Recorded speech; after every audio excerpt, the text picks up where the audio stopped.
没有收这种东西哦。啊，你不是有玻璃的比较不喜欢收？对啊，玻璃比较不喜欢收。啊，为什么？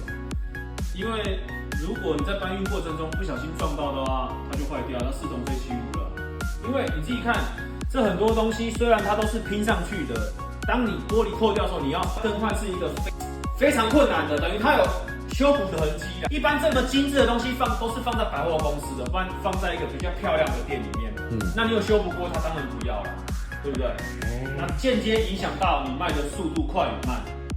然后收货里面的玻璃全部都要拿出来，然后包好这样子，很麻烦，漂亮我才收啦。